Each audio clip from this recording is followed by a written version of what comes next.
Hello everyone, welcome to Anushruti art zone. ನಿಮ್ಮೆಲ್ಲರ ಮನೆಯಲ್ಲೂ aluminium foil ಇದ್ದೇ ಇರುತ್ತೆ ಅಲ್ವಾ? ಇದರಿಂದ ಪ್ರತಿದಿನ ಉಪಯೋಗಕ್ಕೆ ಬರುವಂತಹ ಕೆಲವು ಐಡಿಯಾಗಳನ್ನು ತಿಳಿಸ್ತಾ ಇದ್ದೀನಿ. ಸಿಂಪಲ್ ಐಡಿಯಾ ಆದರೂ ತುಂಬಾ ಯೂಸ್ಫುಲ್. ಹಾಗಾಗಿ ಪೂರ್ತಿ ವಿಡಿಯೋನ ನೋಡಿ. ಮೊದಲಿಗೆ ಸ್ವಲ್ಪ ಫಾಯಿಲ್ನ ರೋಲ್ನಿಂದ ಕಟ್ ಮಾಡಿ ತೆಗೆದುಕೊಳ್ಳಿ. ಇದರಲ್ಲಿ ಈಗ ನೋಡಿ, ಕ್ಲೀನ್ ಮಾಡ್ಕೊಂಡಿರುವಂತಹ ಸೊಪ್ಪು ಅಥವಾ ಕೊತ್ತಂಬರಿ ಹೀಗೆ ಏನನ್ನಾದ್ರೂ ಇಟ್ಬಿಟ್ಟು ಕವರ್ ಮಾಡಿ ಫ್ರಿಡ್ಜ್ನಲ್ಲಿ ಇಡಬಹುದು. ಹೀಗೆ ಇಡೋದ್ರಿಂದ ಸೊಪ್ಪು ಬೇಗನೆ ಕೊಳ್ತೋಗೋದಿಲ್ಲ.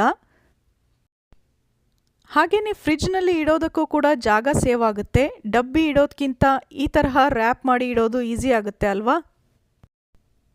ನೆಕ್ಸ್ಟ್ ನೋಡಿ, ಈ ತರಹ ನೀರಿನ ಬಾಟಲ್ನ ಅಲ್ಯೂಮಿನಿಯಂ ಫಾಯಿಲ್ನಲ್ಲಿ ರ್ಯಾಪ್ ಮಾಡಿ ಫ್ರಿಡ್ಜ್ನಲ್ಲಿ ಇಡೋದ್ರಿಂದ ನೀರು ಬೇಗನೆ ತಣ್ಣಗಾಗುತ್ತೆ. ಯಾವಾಗಲಾದರೂ ನಮಗೆ ಬೇಗನೆ ಅಂದರೆ ತಕ್ಷಣಕ್ಕೆ ತಣ್ಣನೆಯ ನೀರು ಬೇಕಾಗಿರುತ್ತೆ.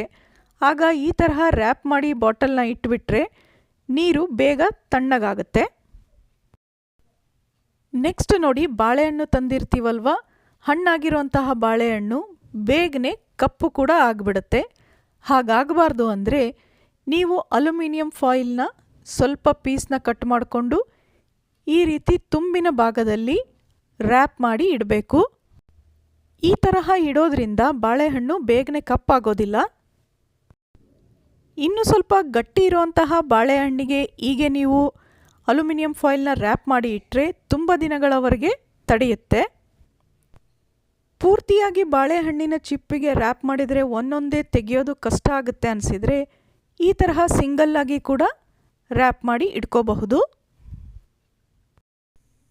ನೆಕ್ಸ್ಟ್ ನೋಡಿ, ಇದಂತೂ ನಿಮಗೆ ತುಂಬಾ ಉಪಯೋಗ ಆಗುತ್ತೆ. ಕತ್ರಿ ಉಪಯೋಗಿಸ್ತಾ ಮಂಡಾಗ್ಬಿಟ್ಟಿರುತ್ತೆ ಅಲ್ವಾ?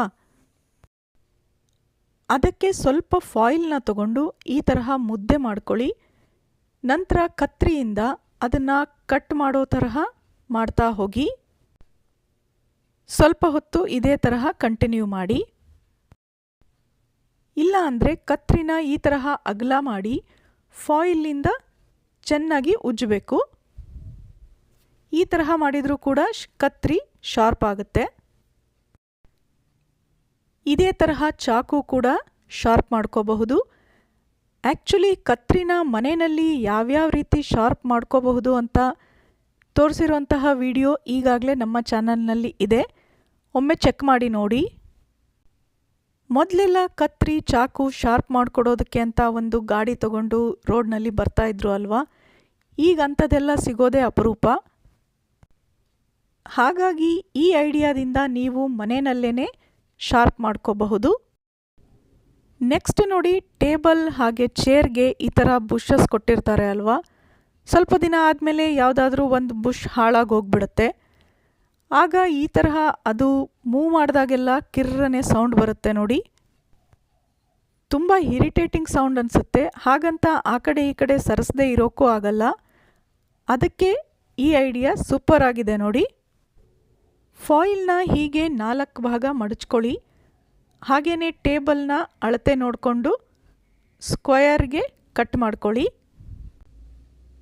ಸ್ಕ್ವೇರಾಗಿ ಕಟ್ ಮಾಡಿಕೊಂಡಂತಹ ಫಾಯಿಲ್ನ ಯಾವ ಕಾಲಿನಲ್ಲಿ ಬುಷ್ ಹೋಗಿರುತ್ತಲ್ವ ಅಲ್ಲಿಗೆ ಈ ರೀತಿ ಸೇರಿಸ್ಬಿಟ್ಟು ಅದನ್ನು ಮೇಲ್ಗಡೆಗೆ ಮುದುಡ್ಬಿಡಿ. ಫಾಯಿಲ್ ಥಿಕ್ಕಾಗಿ ಇರೋದ್ರಿಂದ ಕರೆಕ್ಟಾಗಿ ಫಿಕ್ಸ್ ಆಗುತ್ತೆ ನೋಡಿ. ನೀವು ಎಷ್ಟೇ ಮೂವ್ ಮಾಡಿದ್ರೂ ಈಗ ಕಿರ್ ಅಂತ ಸೌಂಡ್ ಬರೋದಿಲ್ಲ. ನೋಡಿದ್ರಲ್ಲ, ಒಂದು ಫಾಯಿಲ್ನಿಂದ ಪ್ರತಿದಿನ ಮನೆಯಲ್ಲಿ ಎಷ್ಟೊಂದು ಉಪಯೋಗ ಆಗುತ್ತೆ ಅಂತ. ಈ ವಿಡಿಯೋ ನಿಮ್ಮೆಲ್ಲರಿಗೂ ಇಷ್ಟ ಆಯಿತು ಅನ್ಕೋತೀನಿ. ಹಾಗಿದ್ದರೆ ತಪ್ಪದೆ ಲೈಕ್ ಮಾಡಿ, ಎಲ್ಲರ ಜೊತೆಗೂ ಶೇರ್ ಮಾಡಿ, ಮತ್ತು ನಮ್ಮ ಚಾನಲ್ನ ಸಬ್ಸ್ಕ್ರೈಬ್ ಮಾಡೋದನ್ನು ಮರಿಬೇಡಿ. ಸಿಗೋಣ ಇನ್ನೊಂದು ಇಂಟ್ರೆಸ್ಟಿಂಗ್ ವಿಡಿಯೋ ಜೊತೆ. Thanks for watching.